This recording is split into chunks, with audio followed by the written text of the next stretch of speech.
For this Crusader Kings 3 time-lapse, we've decided to give 100 stat and immortality to both the Byzantines and the HRE emperors to see who will be the better pretender of Rome.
Already there now. We are 511 years in the future, and let's see which of our two pretenders are still kicking. I have a sneaking suspicion that the Holy Roman Empire is done and over with. The God King is dead as soon as we saw all those suzerain people stop suzeraizing.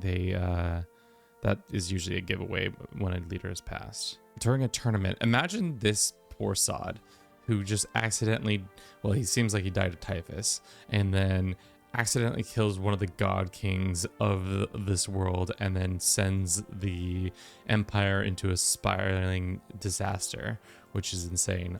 Looks like there was an Orthodox emperor too. Though the HRE is still powerful, I think the Byzantines have won this bout. Unfortunately, though, they did come short on forming Rome itself. Let's see how short they are. Yeah, Latium, Venetia, Romagna, Genoa, and Tunis. So just a couple duchies here and there that they were missing. Unfortunately, they were pretty close on making it happen. It looks like they're currently in a war for some random tribal lands that they're attacking over here. The emperor desires blood from the nomadic tribes. He is not looking so hot himself. He's scarred, he's a eunuch, he's maimed, he's one-legged. Let's take a look at him. Man, yeah, that boy is turned. He is turned. Missing a leg, missing an arm, missing a PP, you know, any of those things, all of those things, but he's still kicking. They have become a mixture of these two. Tribal unity. What an interesting choice by the AI. Maybe because Bedouin already has it.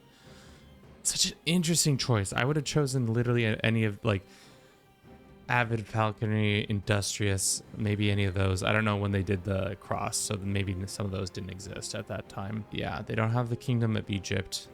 They don't have a lot of the kingdoms, to be honest, if I'm looking at this. Looks like Serbia and the Tahirt and Ruthenia are the kingdoms they might have, Novgorod.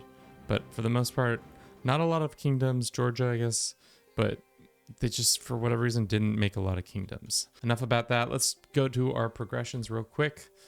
Faith-wise, I think Orthodox is going to be the top, just because they outproduced everybody else. Yeah, Methodiism and Mahayana. We didn't have the Mongols spawn just because I wanted to keep it a pure thing. And normally when the Mongols show up, they blow up the Byzantines in whatever format they're in. So if it was a 1v1, which this was intended, I don't think that would have made sense to have them do that. Let's double check to see if the Mongols didn't do it. Looks like, yes, the Mongols, no AI created the Mongols, unfortunately for us there. Surprisingly enough, our last time lapse, we did have a Mongol appearance out of the steppe, and it was really interesting to see happen. Empire map mode. It looks like the Byzantines have gobbled most of Arabia, parts of Khazaria. The HRE has expanded into the Baltic area and seems they're on poise to engulf Francia next. Hindustan surprisingly got most, if not all of it, except for parts of Rajasthan and Nepal area, and then Bengal Empire is still in existence. Surprising. The craziest thing is that how many large empires there are. Like there are 1, 2, 3. This is a kingdom. 4, I guess. 5, 6 empires. Most of them have, well, interesting. Did they not become? No, they did become administrative. It's just the title, once they got installed by a faction. Oh, interesting. Okay. I always like to see who has the best sum of skills, if there's anybody. Obviously, we got our 100 stat dude. Then we have Tobias, the Chaste. It's just some random character, some random obscure character who has no family but has a shit ton of friends.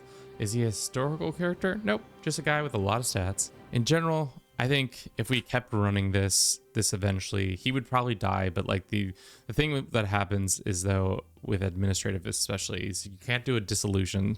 So there's no way for this empire to collapse internally unless people, independence wars or something like that. But it seems like they're just far too powerful to like even begin to rebel. Like if we looked at his faction, it's probably only regional faction stuff. Yeah, some populist uprising here and there, nothing too crazy, but plus everybody loves you because you have a personal diplomacy of 100, so it's nigh impossible. Better was not suzerain neighbors. I think if he had just conquered all those people that he had suzerain, it would have been better off for the empire as a whole, because then it would have been, instead of just cash coming in, it would have been more troops and cash. So unfortunately for them, they kind of shot themselves in the foot, causing them to inevitably fall due to literally an accidental tourney death. I don't know why a man at his age was participating in a tourney at 424, but you know, hope you enjoyed this little time lapse. If you did, why not suggest us the next time lapse we should do, and have a good rest of your day. Ciao.